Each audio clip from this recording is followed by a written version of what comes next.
On the night of April 18th, 2021, at around 7:40 p.m., an Australian man named Mitch Cooney was driving down the Hume Highway in Bardia, Australia. He was returning from a racing event and heading home to Gold Coast City, when completely out of nowhere, he saw a childlike figure standing in the middle of the road. The figure was wearing a blue parka, and from the few seconds he was in view, it looked like he was trying to cross the highway. Now, Mitch was driving at nearly 60 miles an hour, or around 96 kilometers per hour. He was also towing a large toy hauler behind his car. Trying to brake or suddenly move out of the way in these conditions would have certainly resulted in a devastating accident, so Mitch had no choice but to keep driving. Fortunately, he managed to avoid the mysterious figure by mere inches. Fearing the safety of a potential child wandering the Hume Highway, his mother, who was also with him at the time, contacted the Australian police almost seconds later. The officers online assured them that they were putting patrols out immediately. However, Mitch couldn't stop thinking about what he saw. Trying to do everything he could, he called the police again at 8:29 p.m. and offered the dashcam footage he'd captured of this figure. But to Mitch's surprise, the officers told him that they swept the area and actually found a young child matching the description he provided, and that he was being returned to his home as they spoke. What a child was doing in the middle of a highway at night, miles from the nearest civilization, was still a big mystery, but at least he was safe now. As Mitch put it on Facebook later that night, "I felt absolutely sick when all this happened. I instantly felt so much better when I was told the kid had been collected." However, just when Mitch thought everything worked out okay, things took a wild turn.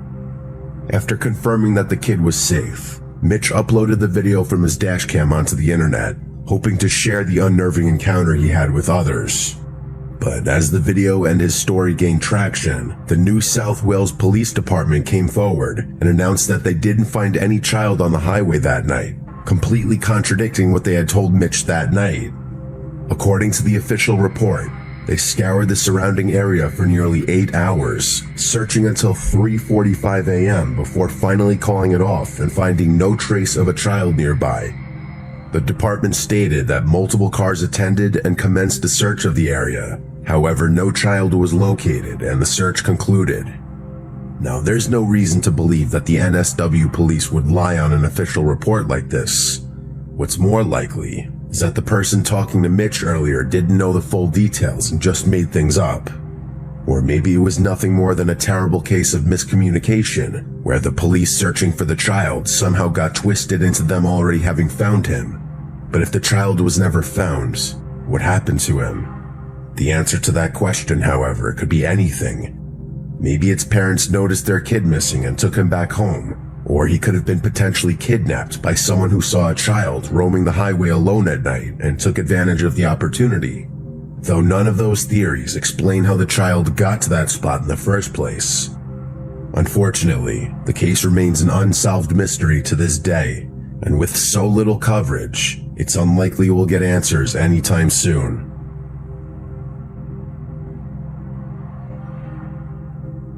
On May 8th, 2021, TikToker Creepypasta, real name Malie Perales, was returning from a night out with her friends and roommates around 2:30 a.m. However, what was supposed to be a fun hangout took a disturbing turn when, while driving down the Packard Drive Northeast Road next to the Rogue River in Belmont, Michigan, one of them spotted a shadowy figure crawling onto the road. What the f***? Stop. No, Stop. I'm not. No. Hell no. What the f***, dude? No. They were soaked.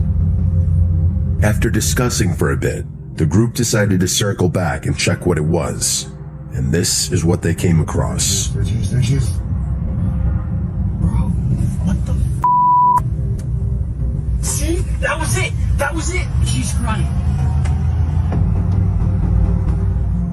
It looked like a young woman, possibly in her 20s or 30s, sitting on the road while either waving at the car or banging her own head. She was also drenched from head to toe in 48°F or about 9°C weather. Malie's group circled back one more time to confirm what they saw, and this time the woman had completely collapsed onto the road. By this point, Malie and her friends had realized that this woman was likely in dire need of medical assistance, but there was also a chance that this was a setup for a robbery. So they made the smart choice and called 911 without getting out of their car. The first responders and the police arrived shortly after and took her to a nearby hospital. Malie returned to the spot they found her a few hours later, and it was still wet from the water dripping from her clothes.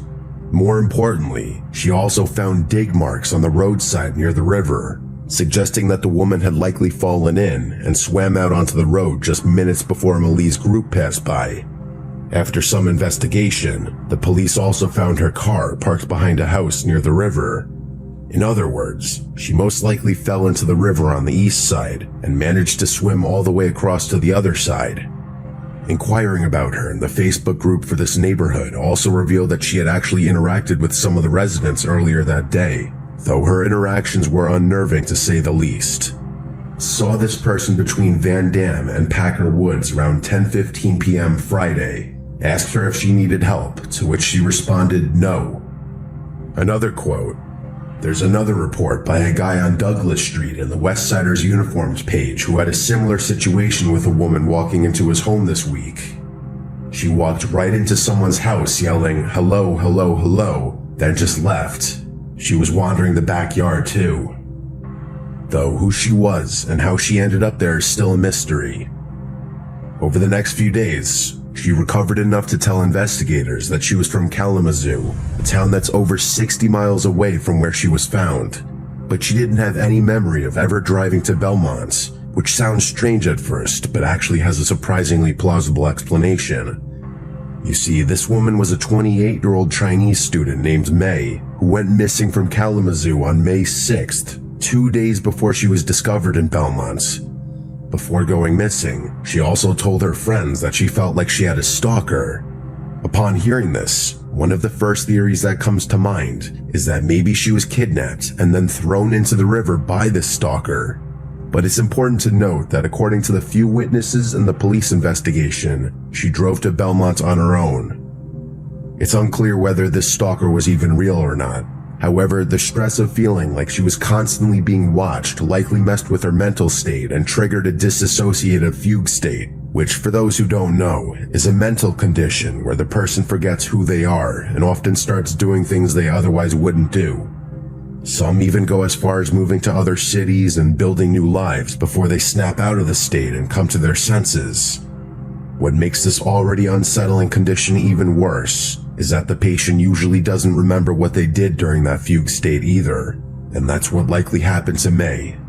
She got stressed, went into a fugue state, wandered around in her car for a couple of days, and eventually ended up in the river. Fortunately, she was able to come to her senses and swim to the shore before losing her life.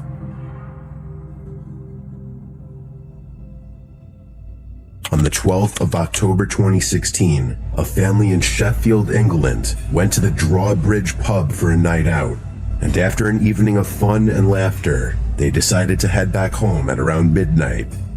The roads in that area are usually deserted at that hour, so they were already on guard for any robbers or other criminals they might run into on their way back. However, nothing in the world could have prepared them for what they came across just 5 minutes later. Seconds after they rounded the corner to the Grange Mill Lane Road, a man dressed in a clown costume jumped out from the shadows and blocked the road, forcing the driver to stop. He then started waving at the car, and as soon as it came to a full stop, he started running towards it while still blocking the path forward. When the driver tried to reverse his car and go the other way, the clown started sprinting at full speed. Typically, something like this could be dismissed as just some troll or a YouTuber making a scaring people at night as a clown video, especially given that this was 2016. However, due to an incident that happened just 3 days earlier, the driver of this car had no choice but to assume the worst. You see, on October 9th, at around 8:45 p.m., a man named Simon Chinnery was attacked by a knife-wielding clown in public.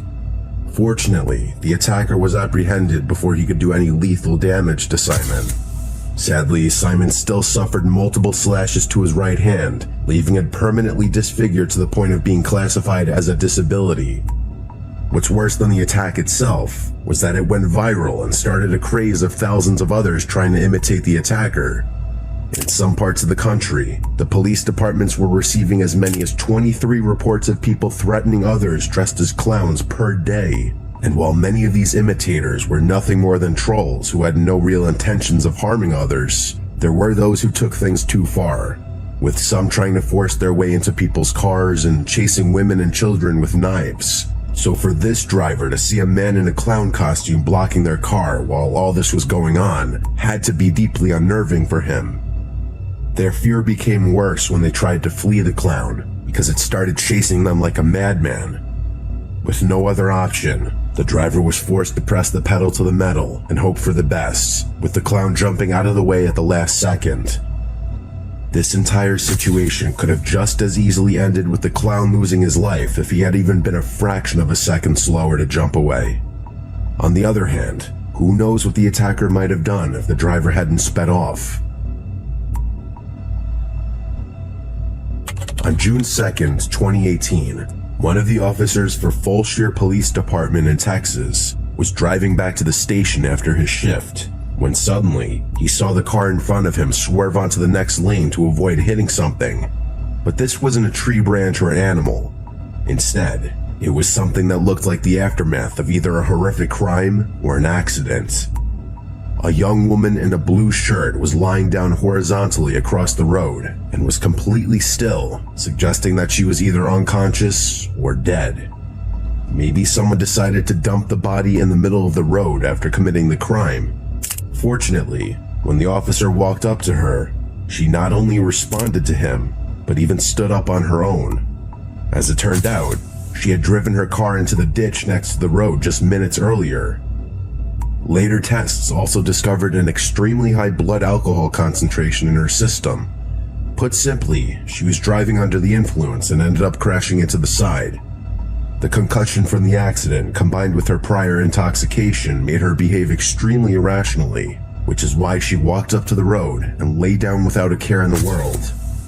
It's nothing short of a miracle that the car in front of the officer was able to spot and avoid her in time, or she would have ended up as nothing more than a cautionary tale about driving under the influence. On the night of February 26, 1946, 25-year-old Jimmy Hollis and his girlfriend Mary Jean were returning to their homes in Texarkana, Texas after watching a movie together.